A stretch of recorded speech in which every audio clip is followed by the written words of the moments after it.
one of the city's most notorious gangs. Critical Thinkers Podcast. So crack all my life, ever since I was 11 years old. While the other young boy was trying to, in the park, playing football or baseball, I was on the streets getting money. They label us a gang for coming together for something positive, for a movement to help the people. I mean, I know where I stand. I know I'm not a part of no gang.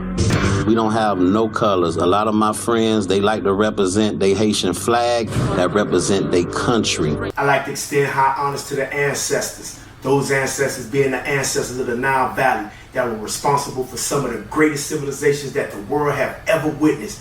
Those civilizations were predicated on the principles of Ma'at, which we define as truth, order, and righteousness. Well, over here, critical thinkers, the truth don't need no support.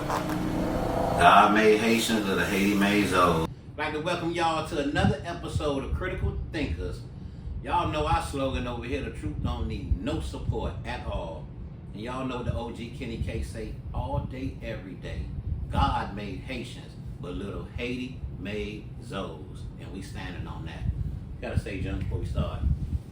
Well, once again, friends, family, loved ones, how y'all doing social media? How y'all doing YouTube world? We would like to invite y'all out to another episode of Critical Thinkers Podcast. And y'all already know who it is. Junkie Junk, a.k.a. Little Haiti Soldier. I like to give a shout out to Little Haiti. And I'm going to always give a shout out to Little Haiti, because without Little Haiti, like we always said, we would not exist. Little Haiti raised me, mama made me, or vice versa. Now, we also agreed to always give y'all an honorable mention whenever we open up our platform on Critical Thinkers Podcast. Now, for the record, I like to give a shout out. Not the honorable mention, but it's an honorable mention individual. I like to give a shout out to Vulture Suave. Yes, sir. Vulture Suave went into hideout for a little bit, but it's not one of them hideouts you think where a nigga running away. What he went to go do was put the chemistry together. And for the most part, y'all will be hearing from Vulture Suave real soon. Now, for the establishments in Little Haiti, I like to give a shout out to the family that I respect the most for what they have contributed to Little Haiti.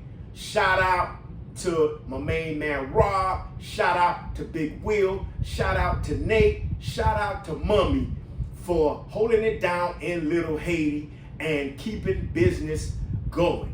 So y'all don't forget to support that smoke shop right there on 5-6 next to the old Sissy Bone. Yes, the smoke shop is wide open. They got all you need, or whatever you need, they got. I would also like to give a shout out to Chef Creole. I like to give a shout out to Sissy Bone itself. I like to give a shout out to Pima Boo, and 2 times for the Cultural Center of Little Haiti that's always trying to support the businesses in Little Haiti, small businesses, the funding and everything that they do to try to keep Little Haiti going. Now, I don't want to bore y'all too much, so I'm going to also give a shout out to all my niggas and all my babies in Big Haiti, which is the real Haiti. Would like to give a shout out to Jamaica.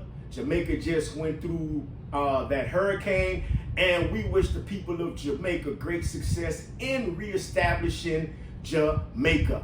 Also, my homeboys in the B-Town. Shout out to Gator, shout out to Jackson, shout out to Big Les, shout out to a lot of the homies. Shout out to Gary, one of the real ones that just got out of the joint. My nigga, real deal.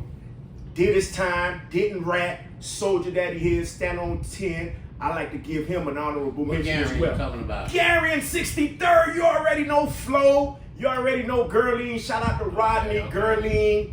and the whole family. Glow, R.I.P. Glow, you know what I'm saying? She was the real one. One day we'll probably give a story if we get the permission from the family, because we ain't gonna just put anything out there that's gonna affect the family in the future. So with that being said, we gonna get right on into this business. Kenny K, man, I'm gonna leave it up to you because I already said too damn much. And they be saying, God damn, that goddamn joke mouth is like a typewriter. It just keep check going. That's what it's supposed to do. For sure. Talk to me, John, because social media right now, it's kind of in a little uproar right now. You know, a lot of things going on. So much things going on the internet. Yes. But the one thing that caught my attention is your boy Giggity came back up on the internet with some type of telling accusations that's connected to him. They saying he ain't just tell on dead people, Junk. Yes. You understand me? So right now, I know Giggy is Mr. Answer Right Back, but I ain't hear him respond so far, John. What you think about that situation, man? Because I know you was locked up with him. You know, you and him got ties, right? Because even though now, you know, we journalists now, we went from gangsters to journalists. Tell me what you think about this and the snitching, and is it okay to tell on a dead person? Tell me how you feel about the situation, John. Now, Kenny K, I like that though. You put me in the hot seat. You put me where I'm supposed to be. Because yes, when we launched this thing, it was a situation going on with Ali Ho Adams, right? Mm-hmm. And my main man Giggity happened to do time with that buster.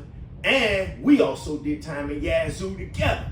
So, like I said, when I did the interview on Tippy Toe. Shout out to Tippy Toe too, man. Keep doing your thing. I respect what you got going on. Keep vibing. Well, not to get off the subject. So, while that fraud was going on, which happened to be the greatest fraud in hip-hop history, old Giggity gave me a little shout out. Right? We spoke on several occasions before the incident happened.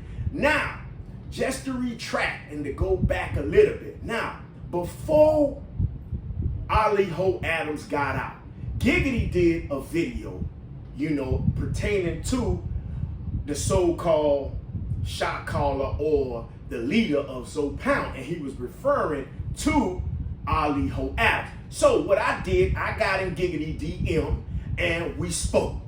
You know, we spoke a little bit. He was like, damn, Junk, you know, when we was in Yazoo together, you ain't never let me know that you was, you know, Zo Pound, blah, blah, blah. I said, yeah, Giggity, because that wasn't even supposed to be put out there like that. I don't vibe like that. You know how I roll. I was a low-key nigga, whatever.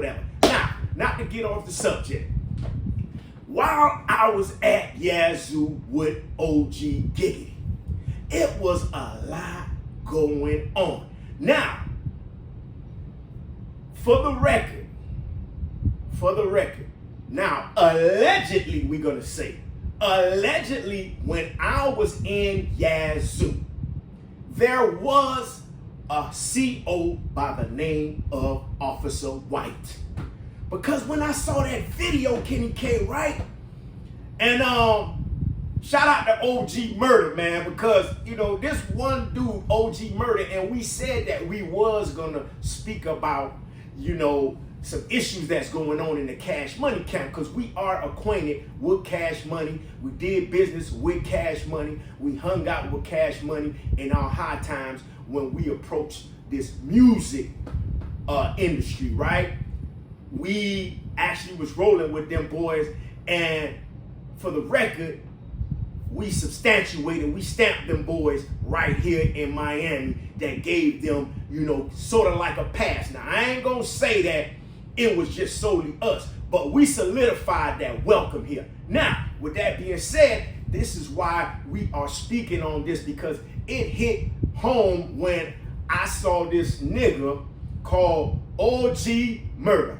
Now, when I first saw the nigga, I already knew he was a New Orleans nigga. You feel me? By the dialect, right? By his slang. So when I seen who he was attacking, I'm like, hold up, I need to pay attention, because, you know, gangsters peep gangsters. Real die tech real. You know what I'm saying? And it was just something about you know, dude, when he stepped out there like that, I kind of did my little critical thinking. I was like, yo, this nigga, the way he talk about BG, Birdman, and all these, you know, different individuals from Cash Money, he got to know something. So, with that being said, I started paying attention. And then he was very funny, especially when he hit that, oh, Lord, you know you're killing me. That's a funny nigga, right? So I'm like, you know, this is what the internet all about, man. Like we say, when you dish it out, you got to be able to receive it too. And even OG Giggity, you know what I'm saying, after I had conversations with him, he was like, one thing about it, Junk, you feel me, the way you attacking the situation with this nigga Ali, you feel me, you got to attack it a certain way because you don't want him to win. And I knew I was going to win because I already know the real going to outdo the fake. And I don't think OG Giggity really thought that, you feel me, I was 100 about what I was demonstrating on social media. But the proof is in the pudding, right? And like they say, time heals wounds. Like they also say, time will tell. Now, not to get off track once again, we're going to go right back where I was. Now, we were all in D4 together in Yazoo, Mississippi. Me, Giggity, and a whole lot of other G's, you know what I'm saying, that I fuck with. Shout out to my main man, White Horse, you know, serving the life sentence from DC. Y'all know DC and Florida really always bump heads in the feds. But it's real niggas from every coast. It's real niggas from every car. And it was something about my main man, White Horse, that made us click. And we had a lot of issues, man. It got resolved. If it was my homeboys, you know, he would, you know, come to me and we'll resolve it, and vice versa. If it was his homeboy, that way we kept the peace on Yazoo Yard with the DC niggas. Now, Officer White was a guard that was on Gang Time. Now, I want y'all to know, man, we're gonna do a little teachings here. I want y'all to know that just because a motherfucker got a hard working 9 to 5 and they legal, I hope y'all don't think because people appear to be pro-social or, you know, not in the streets and they're hard workers, don't think for 1 second that they don't have ties to an organization, to a gang, to a mafia family, what have you. Don't get hit by the smoke screen. Now, this particular individual who I'm talking about, Officer White, back when I was in Yazoo, he was a young nigga. And you could tell outside of that suit that it was something different about this dude, the way he moved. You feel me? Now, he was affiliated with Growth and Development, with the GDs. You feel me? And I'm not going to mention no names, but I know one guy that was calling it for the GDs while we was in the unit that Officer White used to kind of fuck with. Allegedly, he was shaking it for him, right? Allegedly. So, when Gangsta stepped off in the picture, when he came to the unit, he so happened to draw White to him too because of his Cash Money ties.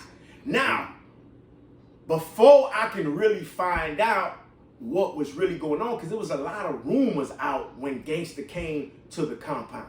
Now, it was allegations about he was telling already when he got it. Just to be honest, since we there, it was already allegations about him telling.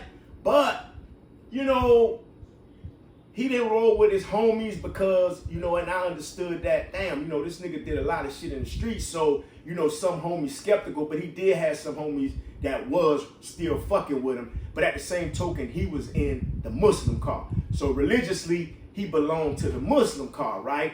So at the same token, I said, damn, what's something about this nigga Giggity though, man? You know what I'm saying? He jive smooth, slick. You see how he fast talk? But he got the gift of gab with the tongue. You feel what I'm saying? And, you know, I wasn't watching it like that, but I already know with his ties and the type of CEO that we had over there that possibly it could be something going on.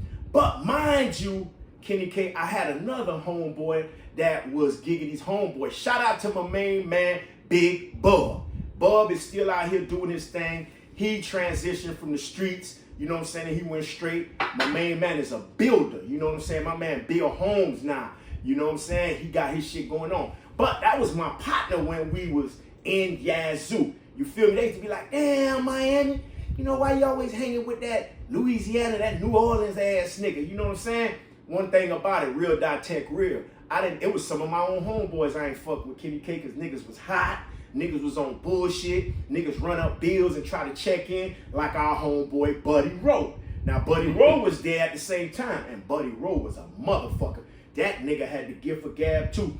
I mean, he had to get run up because he was motherfucking finessing everybody and their mama. He didn't care who he went to for books. You know, books and stamps is the money. He'll go run up a bill almost $1,000. Cause one thing about Buddy Roe, not to get off the subject again, he a nigga, he was already addicted to the lifestyle. So while he was in prison, he still would try to live up to that lifestyle. You know, he was still getting checks. Cause you know, he asked Cap or BMI rated, so he wrote songs, he used to roll with Trick them, so he would always get the check. And that's how he would lure niggas in too. You feel what I'm saying? A lot of times these COs, that's how they felt, because the COs be fans too. And especially if you could show and prove on paper, you know what I'm saying, you could kind of draw them. So with that being said, you had both of these niggas on my unit. So I'm dealing with this nigga Buddy Roe, because you know, once you roll with a car, Kenny K, if something go down and he from Florida gotta go with this nigga, whether you like him or not. You know what I'm saying? So with that being said, we used to try to keep our shit kind of tight, and all the real niggas or the not hot niggas used to kind of have the say so on what really going on. So with that being said, eventually Buddy Roe owed so much niggas, he had to check in. He checked in. So with the Officer White demonstration, it threw me off because everybody was also saying Buddy Roe was the one that got the man popped. Now, right before I left Yazoo, because you know, I left Yazoo right in the midst of that shit, because that's the time when the busted nigga that told on me from Alabama, pussy ass ICAP, he came to the spot and I had to shake the spot, put them things on his eye. I tried to kill his motherfucking ass. But go out, thank you, Lord, because man, I tried to put that knife so deep in that nigga ass, Kenny K. It was God with that nigga, because I hit that nigga with that knife, Kenny K, when I finally got my hands on him. And everybody agreed to just let us handle our beef, because the allegations I had, I didn't even need no paperwork. Just the information I provided to his car, they was like, nah, the shit that he telling us, and he know the family so good, he got to be on point. So I had it out with the nigga. I had my knife, he had his knife. I don't know what happened to his knife after the brawl, but all I can remember is me being handcuffed and them getting me off of that nigga ass. And I got shipped because guess what? Nigga told them that I was the problem, and all kind of kites went in on me, so they shipped me. So now, in the midst of me getting shipped, that's when all the heat was going on with the gangsters, the allegations. You know what I'm saying? So niggas like, yeah, boy, Junk, I'm in the hole, Kenny K. So niggas like, damn, Junk, remember that little cool ass nigga that worked in y'all unit, Officer White? Man, they just walked him off the compound in handcuffs. I'm like, what? They say, man, it's saying your homeboy Buddy Roe that did it. So I was like, man, you know what? I won't put shit past that nigga, because that nigga, he was trying to motherfucking sink everybody's ship so he could get that time off him. Word came back to me from a nigga from Hawthorne. That was a joint in California. Nigga came back from that joint and was in the hole with me because he got caught with contraband, and told me straight up, nigga, I'm a living witness. Buddy Roe popped the motherfucking police in California, bruh. The spot was jumping too. This was the only police shaking them bombs. You feel me? And he popped that nigga. So now, further in the conversation, nigga told me, Junk, they talking that shit about Buddy Roe did that on the White. That wasn't who it was, bruh. You know who did that shit? It was that nigga gangster, bruh. That nigga trying to go home. So, I'm just spitting the facts from the allegations. Now, watching the video from OG Murda. Now, Kenny K, you know we critical thinkers. We think deep. Now, when we assess the situation or we do our investigation on the situation, when a nigga got paperwork, remember paperwork is that license. You feel what I'm saying? And, you know, I respect OG Giggity because, like I said, during the time frame when the shit was going on with Ali Ho Adams, he did come to tippy toe. and he gave an honorable mention to me. You know what I'm saying? And he acknowledged the fact that he did, you know what I'm saying, do some time with me, etc. I also called Giggity on separate occasions just to give me some input on, you know, how this social media thing go, and he kind of pointed me in the right direction. We were supposed to collaborate on, you know, doing the interviews amongst ourselves too. I asked him questions, he asked me questions based on our background. So, lo and behold, you know, it's kind of disturbing to me, but like you say, OG Giggity is Mr. Answer Right Back. So, I'm waiting for him to answer right back because it disturbed me to know that, okay, first of all, Kenny K, you already know, all snitching, any snitching, whether it's dead or alive, snitching is snitching. And if we were still in the game, the code that we stood by, a nigga won't even shit by a nigga like that. You know what I'm saying? That's how dirty a nigga take those allegations. Nigga don't fuck around like that. So with that being said, we have transitions from gangsters to journalists, from crack to content. So now we on these social media streets. So it was not a problem for me, and it's still not a problem for me today, to invite Giggity to be sitting right here with us so we can have an interview. You know what I'm saying? But I want to give him the opportunity as well to clear that shit up if he feel that is of any importance. But for the shit that came out of OG Murda mouth, and he showed pictures of the person that supposed to have got popped by Giggity wearing a wire. Now, Kenny K, that kind of stunned me too when OG Murda broke it down how that whole debacle transpired with the New York guy that was actually OG Giggity's cellmate. I didn't know, but I didn't underestimate the feds, but I didn't know the feds will allow you to wear a wire while you in prison. Now, that is scary. Now, off the topic, now, that's another valuable lesson learned to you YNs, man, especially the niggas that's out here trying to chase clout to be respected.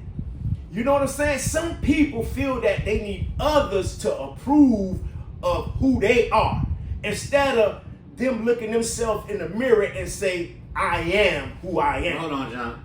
But I don't really, in that situation with the YNs, I don't really put the blame on the YNs, because 90% of YNs today want to be rappers. And this internet and this music industry set them up for failure, because it's one thing to learn when you get arrested, ask for a lawyer. Shut your mouth. Shut your mouth. You go inside your cell. You don't talk about your case to nobody. Right? It's one thing to learn that, but the YNs gotta first learn to stop telling on themselves to the world. Right. You understand me? It's one thing to go get away with a murder. A murder carried a life sentence with no possibility of parole. Yes. That means when you go out there and kill someone, you're risking trading the rest of your life for his life. So you gotta be willing to live with that, number one. Right.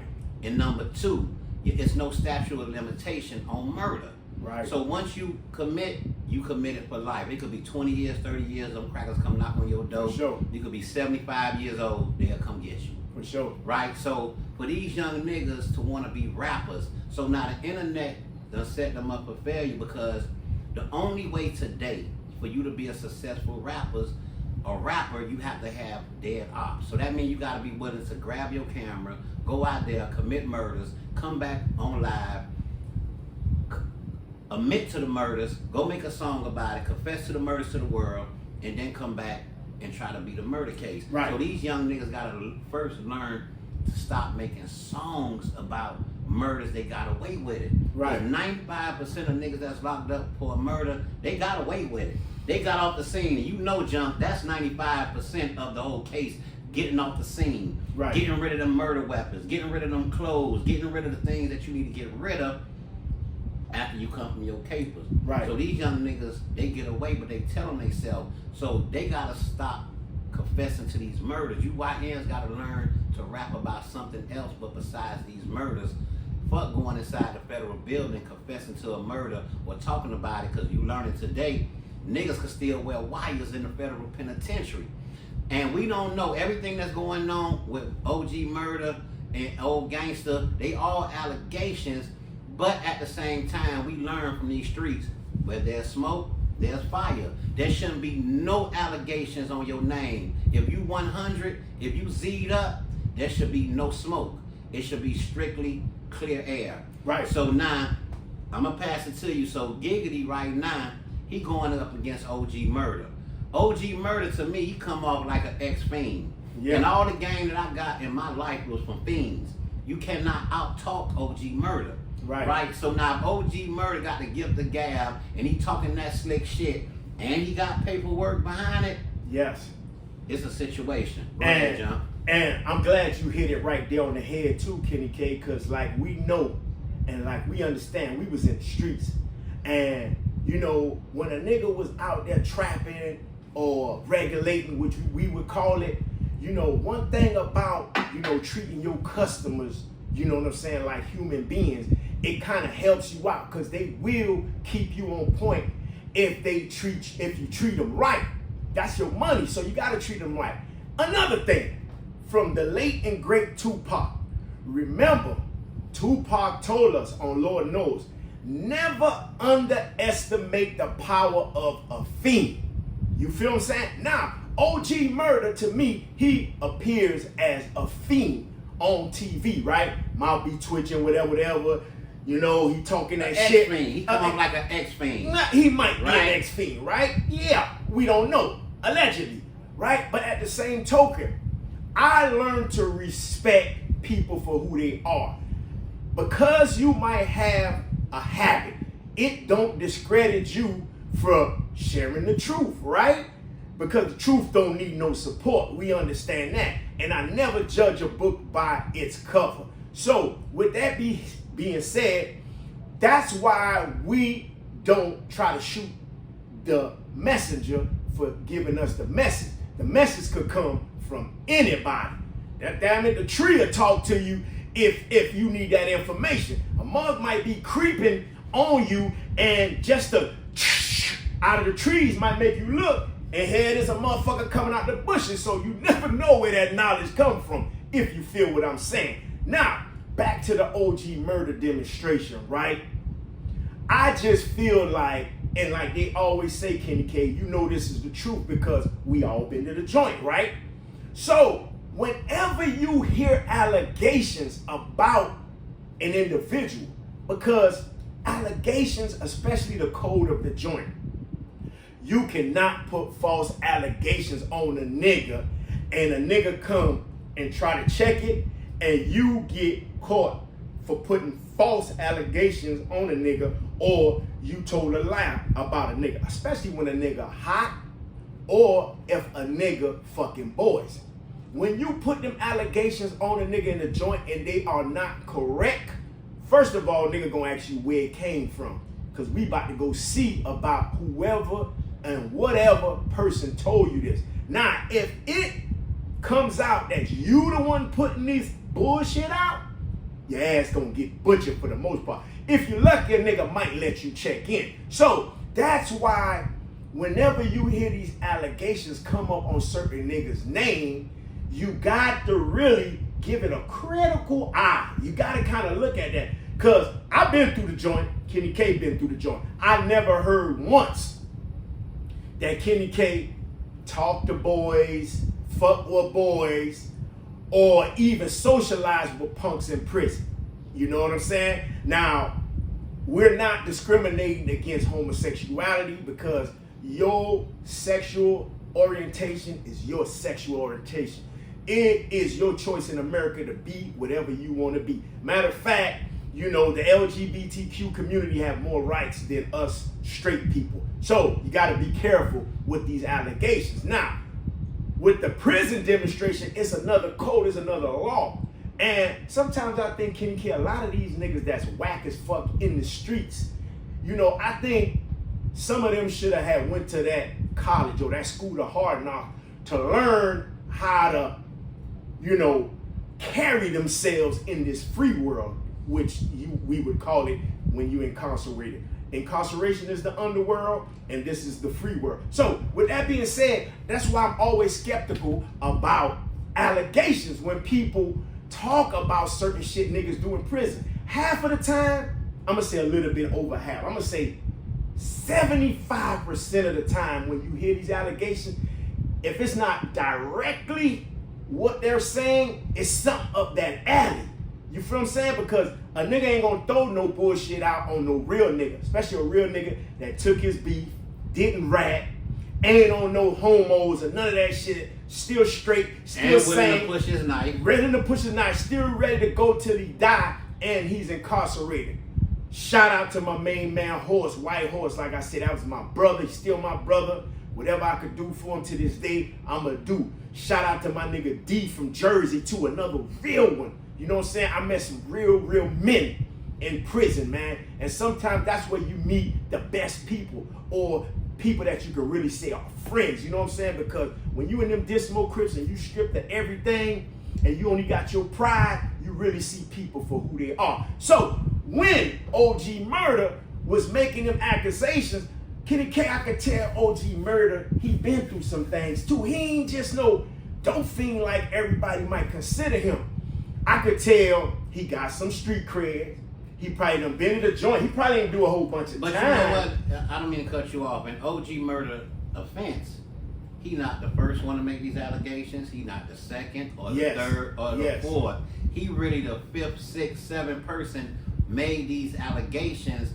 Other people made these allegations on gangsta, but they platform was so small, the people didn't hear it. And a lot of people be like clickbait type material too, because they have these fake pages. And OG Murda had his ducks, not OG Murda, gangsta had his ducks in a row. He already knew what story he was going to tell, what he wasn't going to tell. Right. Like you said, it's too many people put them allegations on Buddy.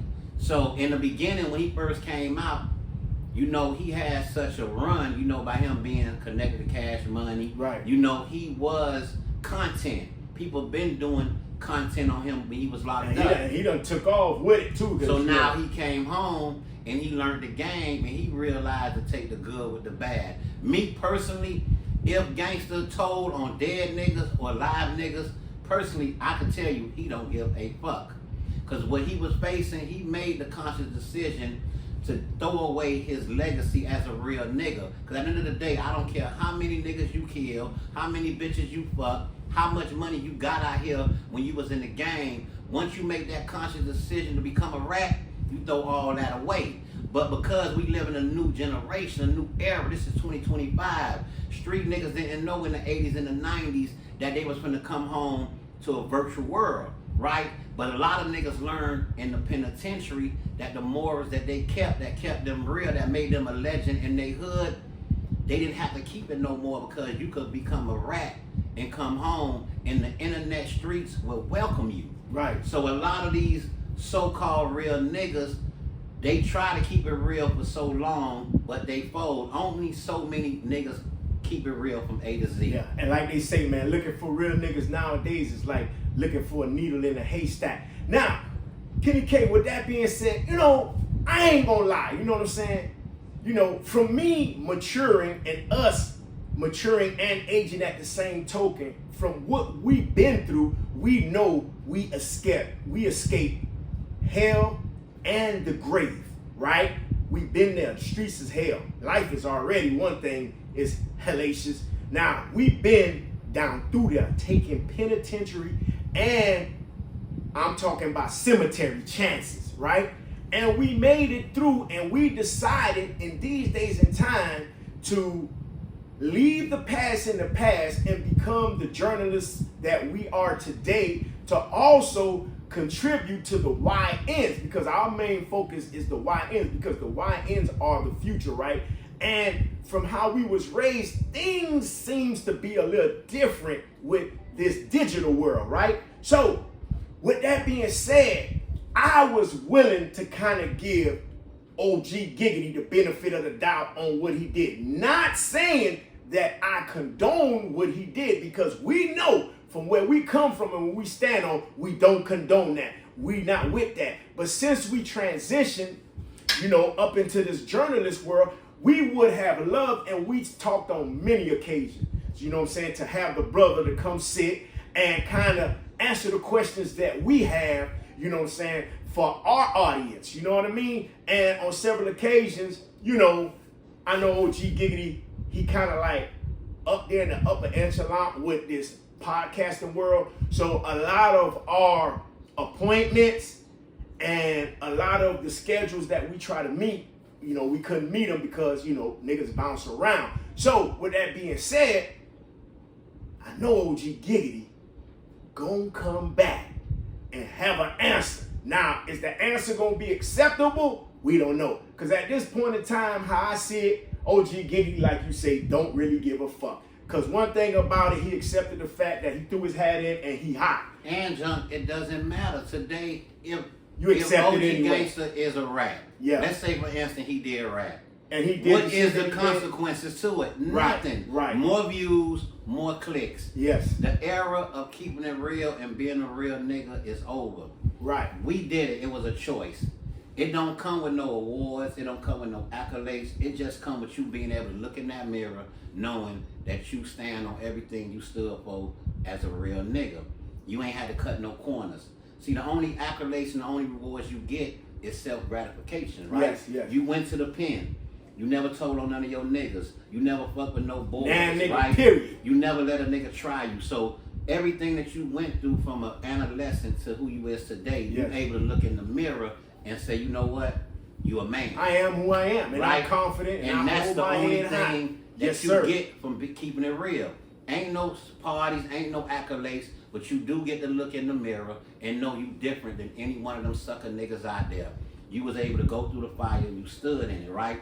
So a lot of niggas that got legacies, that did real things in the 90s, they have a choice to make. And keeping it real, it's a choice. Ain't no reward, ain't no parties. It's just you being able to look in that mirror, knowing you stand on everything you believe in. So OG Murda, right? He doing what he doing, but at the end of the day, if Gangsta did tell is a rat, at the end of the day, the internet gonna still accept him. It don't affect him, but he gotta look in the mirror and he just gotta be real with himself. Just like the prankster, the crazy nigga named Ollie Ho Adams, right? For him to try to pretend to be a part of Zoe Pound, knowing he didn't have nothing to do with this shit. And this dumb nigga think because he stole a name and he got a trademark, that give him validity, and that's gonna sway the people to a believe name with no legacy is an nigga, empty shell, Junk. He stole a ain't name. Nothing, and people know Junk. who you are. He stole a name, but the name don't mean nothing without the legacy behind it. That's right. It's some real niggas. The name ain't go out there and put Zoe Pound on the map. It was us as young adolescents. We went out there. We stood on business. We demanded respect. We never asked for respect. Right. We demanded it. And we was able to go all around the world, put this Zoe shit on the map. We did it. He don't have them stories. He have little stories when he was our mascot. Right. When we did him favors. But when you break it down, he can't take no one in Little Haiti to none of them blocks. No story from them blocks. But he can make up a story and try to say he from Kansas City. But the crazy part about it, when you a bimp, you a fucking bimp all around the world. All around the world. And even the niggas in Kansas City don't embrace him. That's right. The people that embrace him was the people from the outside looking in. That don't know no better. That don't know no better. So to them, the civilians, since he was around us, it made him look bigger than he really was. Right. So at the end of the day, he stole the name, but he don't have the legacy. He don't have no Kenny K story. He don't have a Macazo story. Hey, Kenny K. Solo story. Not to cut you off, Kenny K. And, for our viewers, we getting closer and closer to just opening up. Now, for the most part, a lot of people want to know, how did he even become affiliated? Who was he down with? Now, with that being said, on another note, Junkie Junk is going to open up them can of worms to let y'all know how this nigga even took it upon himself to feel that he didn't get no permission. He didn't get initiated because, like we say, we are not a gang. We are a movement. Crackers classified us as a gang to try to shame us or defame us. But that's not what it was. So we don't initiate nobody. We brothers that came together from way back. Niggas who knew each other from way back from different areas in Little Haiti. We done migrated. Some of the homies done migrated to all the different areas in Little Haiti. But still, we was able to connect as a unit to come up with the Zopound movement that we were and that we profess to be to the day. Now, people might be wondering, damn, why it is only you and Kenny K out there still repping it? Like I said, we're gonna get into the stories and I'm gonna break that thing down individual by individual so y'all can understand what this demonstration was, what it is, and why it is like it is now. And then how Ali Suckerhole Adams, how he even got close enough to some of the real homies that really played an important role, that's really a real homie and Zopound affiliate for real. We'll let y'all know in later videos. But, Kenny K. So, this one, like, yeah, so like I was saying, if Gangsta, he did his thing in the 90s. Yes. In the late 80s, early 90s. Yes. He laid his murder game down. We ain't taking that from him. Can't take it from him. It happened. A lot of niggas have a legacy out here. But the legacy don't mean nothing unless you keep it real from A to Z. And we know real niggas turn to busters now. So now, OG Murda right now, he up on the scoreboard. Yeah, yeah. We waiting on Gangsta to reply, right? So at the end of the day, you know that's a New Orleans situation. Yes, sir. You know, and we gonna sit back, pop our popcorn, like and we always watch, do. Like right? we always do. And we're gonna always give our opinion on it, right? So Yes. at the end of the day, like I say, my stance is when you in the game, your legacy will be affected to the day you retire. That's right. Once you retire out the game, anything you do after that as a civilian, it will not affect your legacy. Yeah, it will affect your legacy. But during the time you in it, your legacy on the line, my opinion is it's not right to tell on the fucking ghost.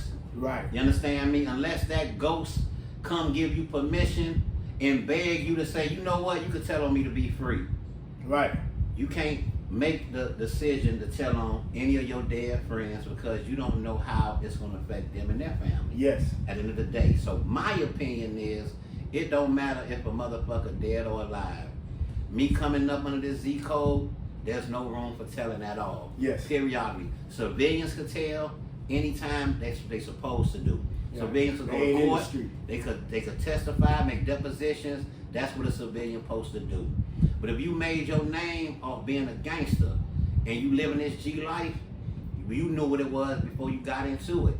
So you gotta take it. Right. That's just my opinion of Right. this OG and gangster situation. Yeah. What you say? And my thing is this, you know what I mean?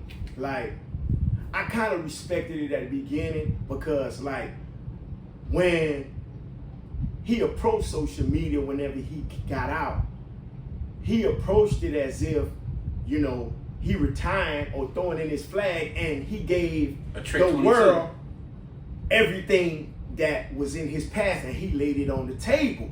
You know what I'm saying? But how it's being presented by OG Murda right now is you gain all this fan base and you gained it by trickery, by fraud, because you kind of watered it down, even though a lot of real niggas don't even respect the fact, and you weren't even accepted back into your own family. He wanted to rap and be acceptable. Right. So he didn't want to come out here and say, I'm baby brother, I'm a rat from Cash Money. He couldn't play it like that. He did say he was a rat. But what we saying, Kenny K, is he minimized his ratting because he didn't say he was a civilian. He tried to use, I'm a civilian now. Not only so that, he tried to use that as a cover of him ratting. That's not what I'm saying, Kenny K. What I'm saying is he did that too, but what I'm saying is you didn't let all that shit out your closet. You didn't tell niggas, based on allegations, you ain't tell niggas that you went past. Now, fuck the shit that you did with your homeboys. Okay, that was your case. That was your situation. The folks wanted to close them murders, and you helped them close those cases because you couldn't get charged with it. But what happens when you innocently went to another joint and, like we said, to you YNs, you know, that's doing this shit, and then you get comfortable in jail and start running your mouth like niggas be saying. Even when you locked up amongst others, it's no honor among thieves. Even when you amongst your celly and you know it's no statute limitations on your murders, on murders. How would you feel comfortable explaining a murder that you got away with? So that's another thing.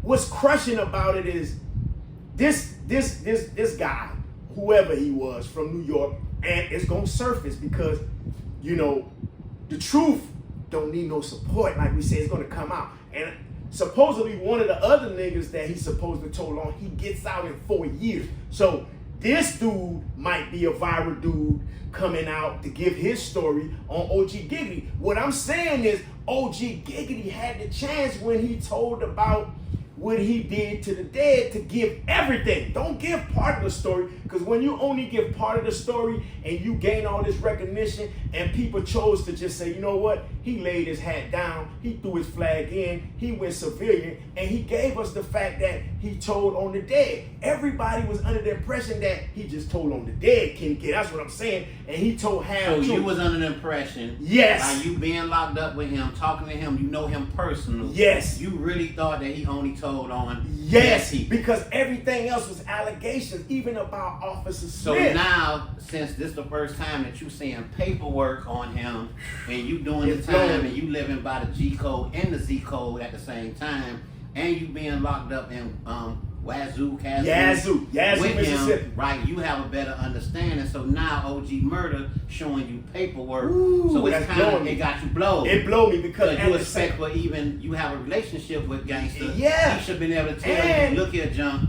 Right. It's more than what it seems. I'm just playing the internet like I only told on dead people. Right. But you my nigga, I'm gonna give you a choice if you wanna fuck with me or not. I told on whoever I could fucking tell on to come on. Right. That's what you would expect more from him. And not only that, Kenny K, like we was at Yazoo Medium, but you gotta understand, bro, some of them medium joints, the feds is crazy. Some of the medium joints go harder than the penitentiary. And from us living together in that joint, I'm assuming it was a lot of New York niggas on that joint too that'd go hard. So hold on, John, let me ask you a question. So it's safe to say, if the paperwork is authentic, you disappointed in gangsta? Very much disappointed in gangsta, bro. Very much. Because I am unaware. I'm honestly unaware of that demonstration. And I could just put myself in the mindset, you know, Giggity, you know, kind of smooth with the tongue, you know what I'm saying? He had that background. You know, like I said, he even had my celly when I was in Yazoo, you know what I'm saying? Kind of like a fan, I'ma say, because of the pictures. You know, he got real pictures and receipts where baby them in the prime of they, you know what I'm saying, they livelihood and them doing the music shit. I'm talking about, I done seen pictures just in the cell with my celly of when baby had just started fucking with Tony Braxton and they was at like one of them awards and baby right there, like live pictures, like posing for the pictures. So you know it ain't no standby and taking pictures and sending it. It was the guys, baby themselves. So he was able to use his brother's celebrityism in this whole situation. Oh, you better believe it. Right, and he had a whole smoke screen. You better and he believe ran up, and so he knew he still needed to survive in prison. So he had to keep that shit under wrap and key. He used that. And he was able to rock the whole prison system. He was able to get a CO busted. Yeah. You understand me? And come home, make a name for himself, but make a name of himself as a person who only told on dead people. Yes. You know what, Kenny K? Let's do this. We gonna continue this because it's some more stuff we gotta talk about pertaining to BG as well, because it's some allegations, OG Murda. And we can only ride with it because he's standing on it and he's validating, he's showing proof, especially with the allegations about BG being on punks. We gonna hold that thought for the next. You know, for the next episode. Look here. We love to thank everyone for tuning in to this episode of Critical Thinkers. This is what we do here. We take whatever allegations going on the internet, we gonna break it down and give y'all our OG opinion, our little Haiti opinion from how we see it. So at the end of the day, we appreciate everyone for tuning in, like and subscribe. Tune into the next episode because we're gonna really crank up. It's getting hot. It's getting hot in here. Only so long I can keep Junk on the leash, okay? I would like to thank everyone to support, tune in, support. Leave a comment. Leave 2 comments because Junk gonna reply to every comment y'all do. I think I'm gonna miss that answer right back on the Junk comments. will write back. Look, thank y'all for the support. Until next time, y'all know my slogan: God made Haitians and little Haiti made Zoes. And it's your main man, Junkie Junk, with the outro, Little Haiti Soldier. We thank y'all for all the subscribing, the comments, and everything y'all been doing. Little Haiti in the building, and we're gonna leave how we came. We out of here. Little Haiti, baby.